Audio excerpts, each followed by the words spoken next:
So hello everyone, I am Prince. और जैसे कि आप लोग मैंने प्रीवियस वीडियो में बताया था आपका कि लॉयड बिजनेस स्कूल में अगर आप एडमिशन लेना चाहते हो तो एडमिशन प्रोसेस क्या होता है, तो मैंने उन सारी चीज़ों के बारे में बताया था। और बहुत सारे मतलब क्वायरी आ रहे थे, बहुत सारे मैसेज आ रहे थे कि भैया मेरे को आप पर्सनल जो MBA के स्टूडेंट है उनसे आप बात कराओ। तो फिर से मैंने आज अभी लॉयड बिजनेस स्कूल में हूँ और मैं अभी MBA स्टूडेंट से कनेक्ट करने की कोशिश कर रहा हूँ। तो चलिए मिलते हैं MBA स्टूडेंट से और आपकी जितनी भी क्वायरी है उन सारी क्वायरियों पर बात करते हैं। ओके, सो आप लोग क्या कर रहे हैं लॉयड से? MBA। अच्छा, MBA कर रहे हैं। और आप? MBA। ओके, तो सो फाइनली हमें 2 MBA के स्टूडेंट मिल चुके हैं। तो जितनी भी आपकी क्वायरी थी मैं इस वीडियो में कोशिश करूंगा आपकी सारी क्वायरी कंप्लीट करने की। सो चलिए सबसे पहले आप लोग अपना इंट्रोडक्शन दे दीजिए। My name is Somil Singh. I'm pursuing MBA from Allied Institute of Management, and I'm first year student, and he's my friend. My name is Ritwij Pandey. I am also from Lloyd Business School, and in addition to student, I am influencer. Okay, so जैसे कि this is ऋत्विज और this is सोमित। सो सबसे पहले आप लोग बताओ कि मतलब आपने MBA क्यों चूज किया? इससे पहले आपने कोई कैट का एग्जाम दिया था या कोई एंट्रेंस एग्जाम दिया था? नहीं, हमने कैट की प्रिपरेशन नहीं की थी, हमने कैट का एग्जाम नहीं दिया था, हमने डायरेक्ट एडमिशन लिया है थ्रू ब्रोकरेज कंसल्ट करके।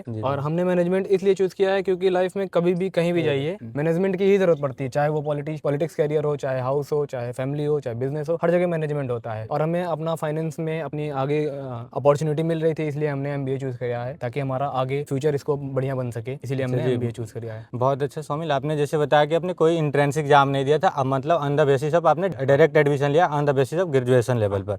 जी आप बताओ ऋत्विज। जैसा कि सोमिल ने बताया कि मैनेजमेंट हर जगह होता है। हाँ, मैं भी इस बात से सहमत हूँ जी। क्योंकि हम लोग पढ़ते हैं और अभी हम चर्चा भी कर रहे थे कि मैनेजमेंट इज ऑल परवासिव। तो हर जगह जब मैनेजमेंट होता है, बिना मैनेजमेंट के कुछ भी संभव नहीं है।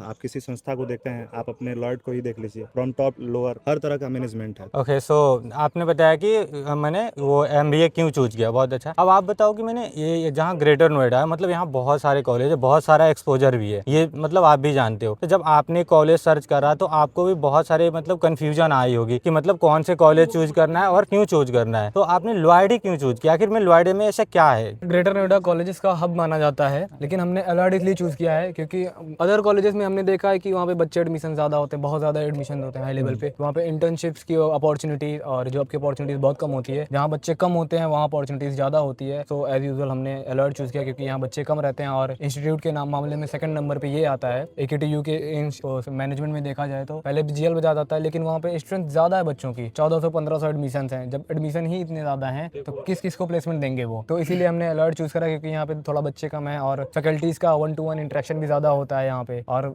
ईजी फैसिलिटी भी है, इसीलिए हमने यहाँ पे अलॉयड चूज किया है। अच्छा, जैसे कि आपने देखा कि मतलब यहाँ पर जो आपको इंटेक मिलेगा वो इंटेक आपको लिमिटेड मिलेगा। मतलब अदर जो कॉलेज में वहाँ पर बहुत सारे इंटेक होते हैं जिससे आपको रस देखने को मिल सकता है, फिर वहाँ पर पर्सनल आपको नहीं मिलता है, जैसे इन्होंने बताया। ठीक है, तो आपने जैसे बताया कि और सारी चीज़ों के बारे में आप बताओ कि फैकल्टी आपको जैसे ओवरऑल आपका फर्स्ट सेम कंप्लीट होने वाला, तो आप फैकल्टी के बारे में बताओ, क्योंकि जो भी जूनियर्स होते हैं वो लोग फैकल्टी भी जानना चाहते हैं कि फैकल्टी कैसी है, सपोर्टिव है और क्या क्या होते हैं क्लासरूम में, उन सारी चीज़ों पर भी बताओ। यहाँ इनटेक लेने के बाद जो है सेक्शंस डिवाइड कर दिए जाते हैं, 70-80 बच्चों का सेक्शन डिवाइड होता है। तो वहाँ पे फैकल्टीज़ के लिए इजी हो जाता है हर बच्चे से कम्युनिकेट करना, हर बच्चे को टारगेट करना। और यहाँ की फैकल्टीज़ काफ़ी ज़्यादा कोऑपरेटिव हैं, 1-to-1 कम्युनिकेट करती हैं, सारे प्रॉब्लम्स का सोल्यूशन प्रोवाइड करती हैं, प्रेजेंटेशन प्रोवाइड करती हैं, स्लाइड्स प्रोवाइड करती हैं। और हमारे लैब्स वगैरह में भी अच्छी खासी ITs के सारे लेक्चर अप्रॉक्सीमेटली लैब में चलते हैं। फाइनेंस की सारी इन्फॉर्मेशन अलग, हर पर्टिकुलर फील्ड के अलग प्रोफेसर यहाँ पे असाइंड है जो 1-to-1 कम्युनिकेट हर बच्चे से करते हैं। अगर उसके बाद भी इंडिविजुअल बच्चे को कोई दिक्कत हो रही है तो उनके लिए अलग से चीज़ें अवेलेबल कराई गई हैं। अच्छा, जैसे कि मैंने सुना था कि जैसे अगर आपको कोई डाउट हो रही है तो आप जैसे मैंने सुना भी है और भी बच्चों बताते हैं कि आप जैसे जाके पर्सनल अपने टीचर से, जैसे एक मतलब हर एक बच्चे के लिए एक मेंटर भी डिसाइड हुआ है, तो आप मेंटर से भी आप पूछ सकते हो। तो क्या ये सही बात है? हाँ, ये सही बात है। मेंटोर हमारे डिसाइड हुए हैं ताकि आपके क्लासेस में क्या दिक्कतें चल रही हैं, किस फैकल्टीज से इशू चल रहे हैं, किस फैकल्टीज में डाउट्स क्लियर नहीं हो रहे हैं, वो सारे आप अपने मेंटोर से शेयर करिए। आपका मेंटोर आपको सही गाइड करता है, प्रॉपर गाइड करता है और हर एक चीज़ के बारे में ओपनली बताता है और आपकी हेल्प करता है उन चीज़ों को ग्रैब करने की, जितनी भी अपॉर्चुनिटीज़ कॉलेज में प्रोवाइड कराई जाती हैं। जैसे कि आपने मतलब इन्होंने बताया और जैसे आपने भी मतलब अगर सर्च किया होगा तो सुना होगा, क्योंकि यहाँ पर जो है आपको जब आते हैं क्लासरूम में तो केस स्टडीज़ पर बहुत ध्यान दिया जाता है और प्रेजेंटेशन पर भी ध्यान दिया जाता है। तो ओवरऑल वो आपकी पर्सनालिटी ग्रूमिंग में बहुत हेल्प करता है, क्योंकि एट द एंड जब आप जाते हो किसी भी इंडस्ट्री में जाते हो, कहीं जाते हो, तो वहाँ पर फिर आपकी जो पर्सनालिटी है, कम्युनिकेशन है, उन सारी चीज़ों की बहुत इंपॉर्टेंस होती है। तो उस पर यहाँ पर पर्सनल आपको ग्रूमिंग की जाती है, क्योंकि यहाँ पर मैंने सुना है कि बहुत सारे क्लब भी होते हैं, जैसे क्लब एक्टिविटीज़ भी होती हैं। जैसे कौन कौन से क्लब होते हैं? जैसे स्पोर्ट्स होते हैं, योगा होता HR क्लब हो गए, होती है, फाइनेंस क्लब भी होता है, हमारा पीडीपी भी होता है, ये जिसमें हमारा आपको सेकंड ईयर में आएगा, हमारा अलग अलग सेपरेट सिलेक्टिव कोर्स हो जाएगा स्पेशलाइजेशन के बाद। हाँ उसमें हाँ, HR उसके होगा। बाद से जैसे यहाँ पर आपने जैसे पढ़ा होगा तो इंटर्नशिप की क्या क्राइटेरिया, इंटर्नशिप जैसे क्या क्या होते हैं इंटर्नशिप की के लिए? अपॉर्चुनिटी बहुत अच्छी है यहाँ पे। इंटर्नशिप की First अपॉर्चुनिटी के semester बारे से- में ये ज़्यादा जैसा कि बेहतर बताएंगे हमारे जो दोस्त इन्होंने जो है एक्सपीरियंस किया है। फर्स्ट सेमेस्टर में इंटर्नशिप करके आए हैं। इंटर्नशिप की अपॉर्चुनिटी है कि हमारे फर्स्ट सेमेस्टर में भी एक 20 डेज की इंटर्नशिप प्रोवाइड करा दी गई है, जो फ्लिपकार्ट में कराई थी, फ्लिपकार्ट वेयर हाउस में, जो हमें ग्राउंड लेवल से वर्क सिखाया गया था पूरा, कि ग्राउंड लेवल से ये काम होता है यहाँ पे फ्लिपकार्ट कंपनी में। तो वहाँ से ही इंटर्नशिप करने के बाद ऑन रोल होते हैं बच्चे, तो वहाँ से 3 से 4 बच्चे ऑन रोल भी हुए हैं 20 दिन इंटर्नशिप करने के बाद ही। मतलब जस्ट लाइक आपको पीपीओ मिल गया, प्री प्लेसमेंट ऑफर मिल गया। हाँ जी, हाँ जी, हाँ जी। तो ये तो बहुत अच्छा है, क्योंकि देखिए ये अभी फर्स्ट सेम के स्टूडेंट है और इन्होंने फ्लिपकार्ट में जो इंटर्नशिप करने गया वहाँ से अपने प्री प्लेसमेंट ऑफर भी लेकर आया है। तो ये बहुत अच्छा हुआ, पढ़ने के बाद ही मतलब इन्होंने तो इसीलिए थोड़ा लॉयड जो है वो बहुत बेटर हो जाता है, मतलब अभी अदर second कॉलेज में- के अकॉर्डिंग जो ग्रेटर नोएडा में है। तो अब ठीक है, जैसे हमने इंटर्नशिप के बारे में बात की, एज यूजुअल मतलब आप लोग जैसे सीनियर से बात किए होगे तो वहाँ पर जो है प्लेसमेंट की क्या वो है? प्लेसमेंट की ही वजह से तो यहाँ पे इनटेक थोड़े से कम लिए जाते हैं, ताकि हर बच्चे को पर्टिकुलर बच्चे के पीछे फील्ड प्रोवाइड करा दी जाए और सबको प्लेसमेंट मिल जाए। ज़्यादा से ज़्यादा बच्चों को प्लेस कराना ही एलॉयड का मेन मोटिव है। और एलॉयड जो है हर साल मोस्टली 70 to 90% बच्चों को प्लेस कराता है। 100 इसलिए नहीं होता क्योंकि कुछ बच्चों का पर्टिकुलर बिजनेस होता है, कुछ केस जस्ट लाइक कुछ लोग मतलब वो जो अपना इंडिविजुअल शौक हो से जाते आते हैं, कुछ शौक से आते हैं, तो कुछ- उनके लिए फिर वो चीज़ें नहीं हो पाती हैं। बाकी जो बच्चे यहाँ चाहते हैं कि हम यहाँ से प्लेसमेंट लें, उनके लिए 100%। और एक चीज़ है कि मतलब यहाँ पर अटेंडेंस की क्या क्राइटेरिया है अटेंडेंस की? अटेंडेंस का यही 75 प्लस अटेंडेंस मैंडेटरी होती है, एज यूजुअल हर जगह यही है। अगर मतलब आप 70% अटेंडेंस नहीं करते हो तो आपको एग्जाम से भी डिपार्ट कर दिया जाता है। इंटरनल एग्जाम से डिपार्ट कर दिया जाता है, एक्सटर्नल का कोई खास क्राइटेरिया नहीं होता है, लेकिन कॉलेज से थोड़ा ज़्यादा सख्ती बढ़तेगा इन चीज़ों में। तो मतलब एट द एंड में बोलना चाहूँगा आपको यही कि अगर आप आते हो यहाँ पर पढ़ने तो मतलब अटेंडेंस भी ध्यान दो, क्योंकि आप पढ़ने आ रहे हो तो अटेंडेंस आप कम से कम 75% अटेंड करके चलो, ताकि आपकी जो क्लासरूम में जो मतलब मोस्ट ऑफ द चीज़ें आपको क्लियर हो जाती है क्लासरूम में, तो आप क्लास अटेंड करोगे तो बहुत प्रॉफिट होंगे। अब और जैसे कि मैंने प्लेसमेंट की बात कर दी, अब जैसे कि जो जूनियर आना चाहते हैं यहाँ पर लॉयड में, आप उनको क्या बताना चाहते हो कि लॉयड में वो क्यों आए और लॉयड में आने से पहले वो क्या क्या चीज़ें करके आए? अगर हमारे जूनियर सच में पढ़ना चाहते हैं, सच में कोई अपॉर्चुनिटी ग्रैब करना चाहते हैं, तो एलॉयड उनके लिए सबसे बेस्ट है। और अगर सिर्फ मजाक मस्ती के लिए आते हैं तो एलॉयड बिल्कुल चूज़ ना करें, क्योंकि एलॉयड में सख्ती बहुत हाँ। होती है, चीज़ें अच्छी प्रोवाइड की जाती हैं, Strictness। रेस्ट्रिक्शनेस अच्छे खासे हैं, और बच्चों को डिवार्ड भी कर दिया जाता है अगर कोई मिस यूज़ एक्टिविटीज़ वो करते पकड़े जाते हैं। तो इसलिए वही बच्चे अलॉट में आए जिनको पढ़ना है, जिनको फ्यूचर में कुछ करना है, जिनको कुछ नहीं करना है वो कहीं भी चले जाएंगे, कुछ नहीं कर पाएंगे। तो जैसे आप लोगों को बहुत बहुत धन्यवाद कि आप लोगों ने लॉयड के बारे में बताया और आपके जूनियर को बहुत सारा हेल्प होगा इस वीडियो के अकॉर्डिंग।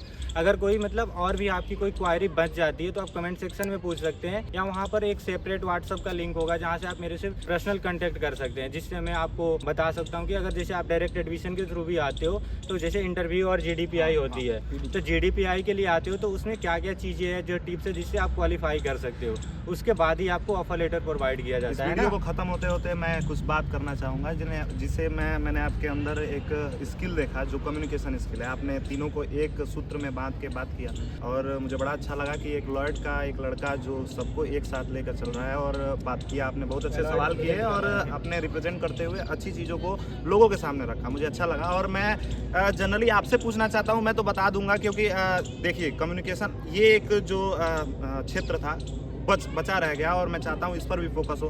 जो कम्युनिकेशन स्किल है जनरली हर लड़का बोलना नहीं जानता है, हर लड़का खड़ा होकर हर चीज़ों को बयान नहीं कर सकता, लेकिन हम जो ऐसे लॉयड में पढ़ने वाले लड़के हैं उन्हें क्लास में हर बार मौका दिया जाता है प्रेजेंटेशन, कम्युनिकेशन स्किल को इंक्रीज करने के लिए तो इन्हांस करने के लिए काफ़ी मौके मिलते हैं। आप इसको किस तरह से देखते हैं, क्योंकि आप वीडियो बना रहे हैं, आपने इस लॉयड को माध्यम बनाकर अपनी कम्युनिकेशन स्किल को कितना इम्प्रूव किया? क्योंकि मैं जब जितना बोल रहा हूँ उसमें लॉयड का योगदान इनिशियल स्टेज में 20 और 25% कह सकते हैं, मैं पहले से भी बोलता हूँ, लेकिन मुझे अच्छा लगा कि यहाँ पर PDP, बिजनेस कम्युनिकेशन और तमाम तरह के ऐसे सब्जेक्ट हैं जिसके माध्यम से हमारे कम्युनिकेशन स्किल्स को इम्प्रूव करने का प्रयास किया जाता है। और वीडियो के अंत तक मैं बस यही चाहूँगा कि आप वीडियो को समाप्त करने से पहले मेरे जो सवाल थे उनका जवाब देते जाएँ ताकि लोग कम्युनिकेशन को भी इंक्रीज कर सकें। जैसे देखो मैं बताऊंगा कम्युनिकेशन जो चीजें होती है, आप अपनी चीजें देखो, ये नहीं होता है कम्युनिकेशन मतलब इंग्लिश, आप कम्युनिकेशन हिंदी में भी कर सकते हो, कोई बात नहीं। कैसे अपनी चीजों को बेहतर तरीके से रह सकते हो, जैसे कोई भी चीज होता है, जैसे मैंने क्या मतलब कोई भी लड़का अगर जूनियर आता है तो उसको बहुत हेजिटेशन होता है, पब्लिक फियर होता है, पब्लिक स्पीकिंग से डरता है। और आपने मेरे वीडियो में भी देखा है, जिन्हें मैं शॉर्ट में डाला हूँ, क्योंकि मैं टॉक टाइटन्स में भी देखते हुए कि मैं टॉक टाइटन्स में भी बोला हूँ, आप मेरा स्पीच भी सुन चुके हो, तो वहाँ से आप समझ सकते हो कि कम्युनिकेशन, जैसे आप यहाँ पर आते हो तो कम्युनिकेशन आपका अगर 25% भी है, तो जब आप यहाँ पर पीडीपी की जो पर्सनल डेवलपमेंट की कोर्सेज होती है वो अगर अटेंड करते हो तो आपकी कम्युनिकेशन बहुत बूस्ट हो जाएगी थी।